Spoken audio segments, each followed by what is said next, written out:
Hi, my beautiful, beloved, gorgeous souls. This is your weekly healing messages. I'm sorry I'm coming out late for June 17th through the 23rd. This is for the solar eclipse and the solstice.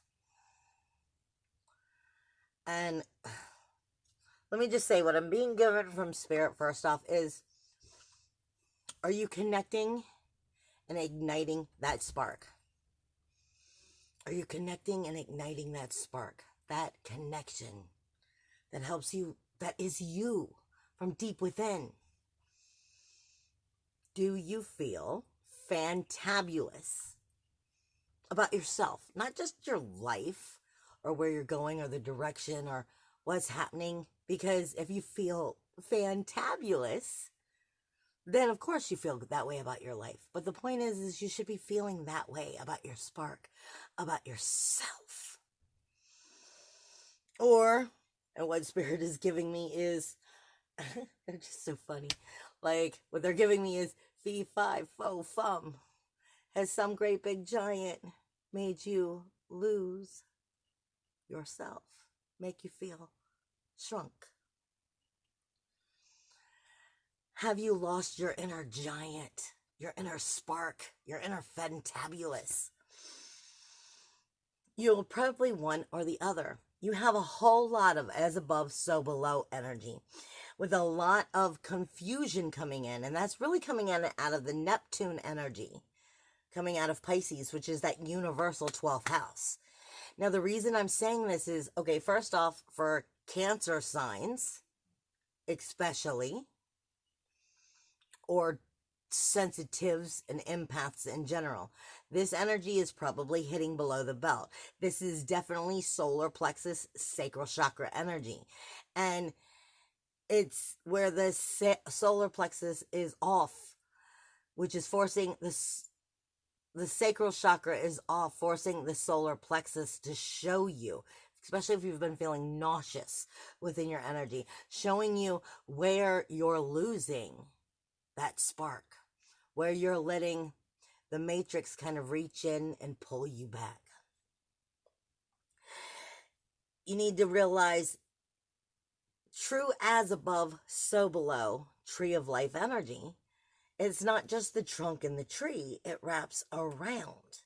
And we don't want to be working with the trunk. We want to be working with that wrapping around, getting really, truly deeply rooted, but very high spiritually grounded at the same time.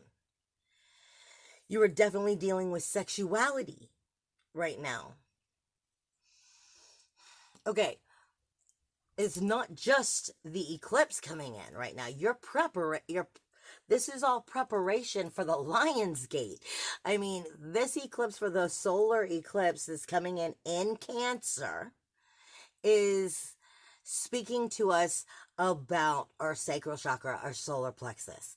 And it's doing it and bringing some of us back down, pulling that matrix energy, that 5D, that 4D, we're feeling like we're losing it because of the energy going on inside of Neptune. Not Neptune, inside of Pisces. Pisces has Neptune in it. It has Mars in it.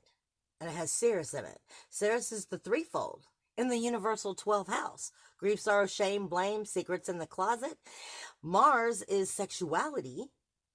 That's why I always say your solar plexus and your sacral chakra take you from I believe to I am. How you feel about yourself to I am. Strengthening that. I've said all year that we are getting into the deep-rooted foundational cracks. And we are trying to bring healing to this so that we can really work on moving forward in the next few years, setting a new healthy foundation by realizing everything that is unhealthy that can't continue to stay this way. I was saying this in the beginning of the year. Mars is still in Pisces with Neptune and Sirius. Mars in Pisces is passion, action, aggression.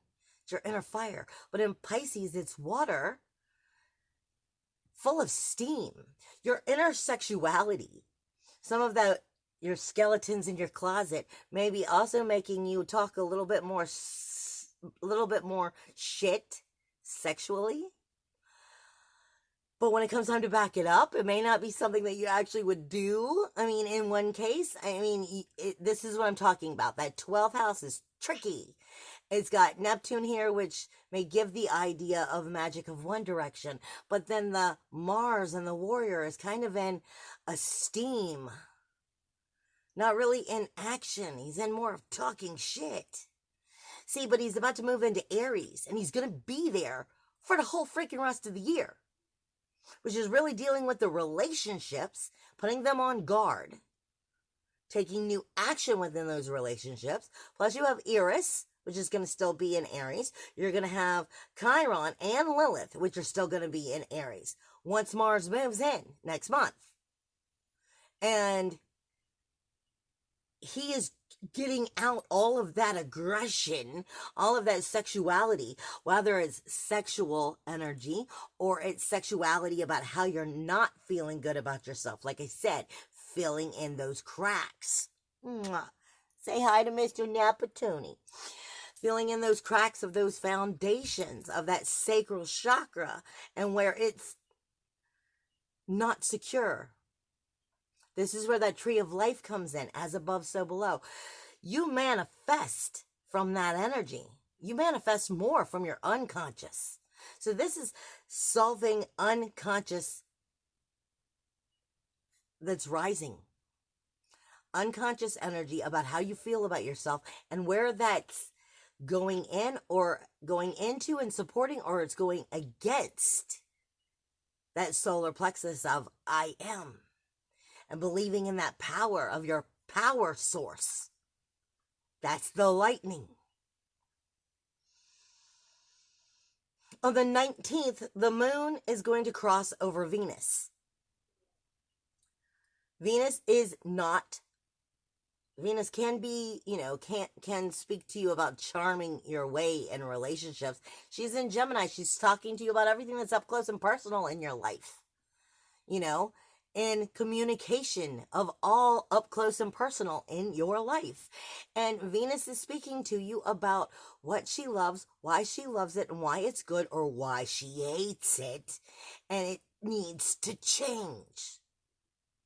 The moon is going to bring that up, especially on the 19th, and it's speaking to Capricorn energy, not in positive ways, which is Pluto, and Pluto, Jupiter, another planet was trying to come out. Pluto, Jupiter, and Pallas.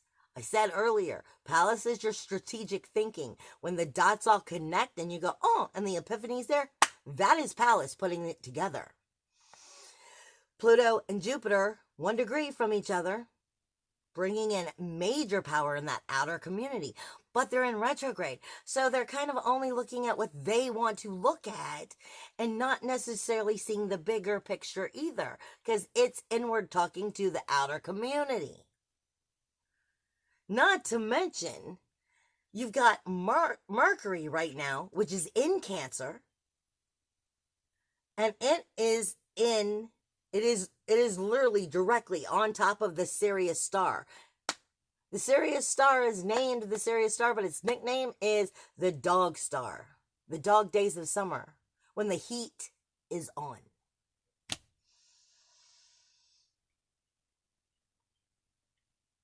Now, you've got Sirius star, its energy in Cancer, on top of Mercury, which is in retrograde. Sirius star's energy is like Jupiter and Mars mixed together. Higher understanding, higher knowledge, manifestation, abundance, passion, action, aggression. It is that lightning crack. Speaking with your communication of how you're communicating with yourself, positive or negative. And it's going directly across and speaking to the real Jupiter, which is with Pluto. 1 degree away from each other in that outer community.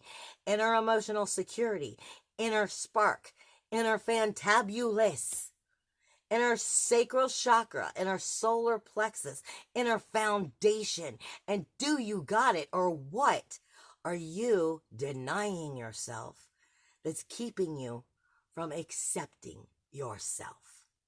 Where are you putting everything else outside of you still more important than you? Not to mention Eris and Haumea are still directly across from each other. Your collective consciousness in relationships, and Eris is trouble, toil, strife, and injustice. You have a lot of energy in that 12th house, especially with Mars in that steaming energy.